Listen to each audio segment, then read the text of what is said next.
What's up? It's Susie from HeyGrillHey.com, and today I am showing you how to make these beautiful curried lamb burgers with a homemade tzatziki sauce and a yummy mint sauce, and it tastes like the most amazing gyro style burger you've ever had.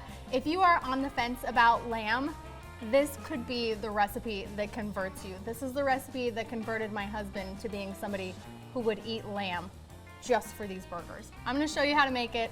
Let's get started. We're gonna kick off prep for these beautiful curried lamb burgers by preparing our condiments. I've got 2 sauces with this recipe. I think what makes like a gyro or a loaded Greek bowl or anything with lamb in it so fantastic is that there's always a multitude of sauces.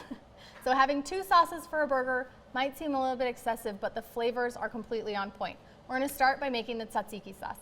The first thing I gotta do is grate my cucumber. I use the English cucumbers that don't have seeds. I grate them directly onto a paper towel to press out any excess moisture. I combine my 1/3 cup of dried English cucumber with a cup of Greek yogurt, a tablespoon of lemon juice, 2 teaspoons of salt, 4 cloves of grated garlic, a teaspoon of onion powder, and a teaspoon of white pepper. Give it all a stir, pop it in your fridge, tzatziki sauce is done. Next up is the mint sauce. Now this is like an homage to my dad. Every time he ate lamb, he wanted it with mint jelly. I am not a mint jelly fan, but I love mint with lamb. It's this perfect combination. So I tried to make my own, almost like a mint version of a chimichurri that's really bright and fresh and acidic. It's super easy to make. We're gonna start with a blender jar.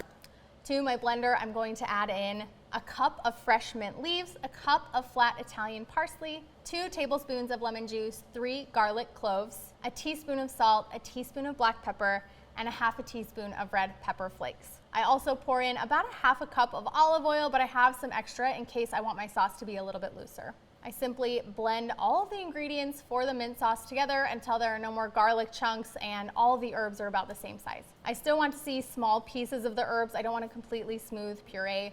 This looks perfect. Once it's ready to go, I transfer it to a bowl, pop it in the refrigerator, and that's it. Both of my sauces are ready to go for my burgers. Now it's time to make my patties. Lamb is notoriously lean, so we're gonna bulk up our lamb a little bit to make sure that it stays juicy and it has flavor in every single bite. I combine 2 pounds of ground lamb, 1 egg, a 1/4 cup of panko breadcrumbs, a tablespoon of yellow curry powder, 2 teaspoons of salt, and 2 teaspoons of pepper. I want to mix this gently with my hand so that it's incorporated but not over mixed.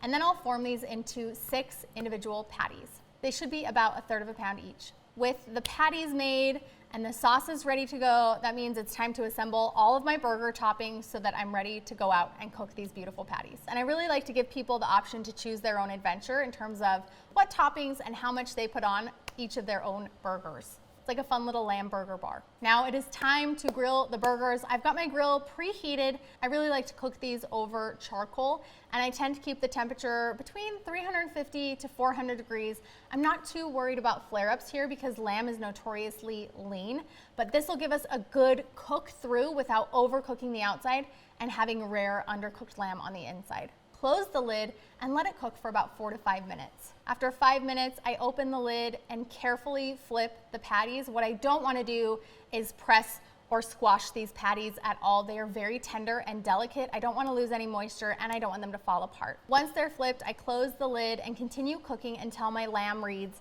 155 degrees Fahrenheit internal temperature inside of each patty. This will probably take an additional 4 to 5 minutes. Once my lamb hits 155, I'm going to transfer it to a plate and cover it lightly with foil. This carryover cooking will take the lamb up to 160 degrees, but tenting it with foil will make sure that it stays nice and juicy, and each patty will have an amazing texture. While my lamb is resting, I'm going to toast my buns because I really think you need a good toasty bun as a base for any good burger.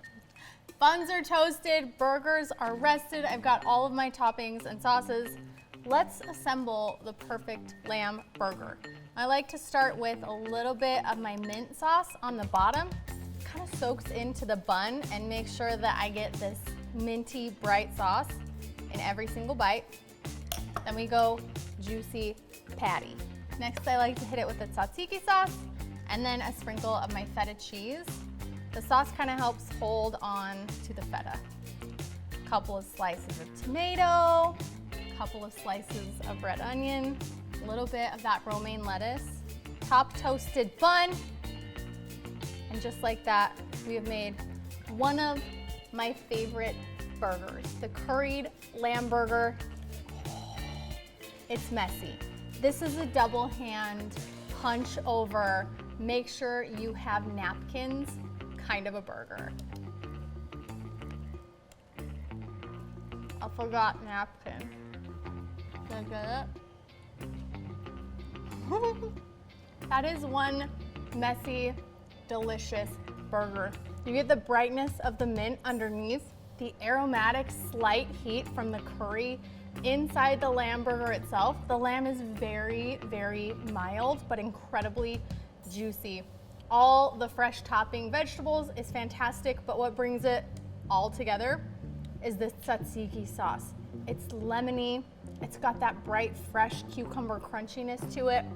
It's everything that you want in a burger or in a gyro, but smashed together into one magical mouthful of food. So you can grab this recipe on heygrillhey.com or the Hey Grill Hey app so you can make these curried lamb burgers at home.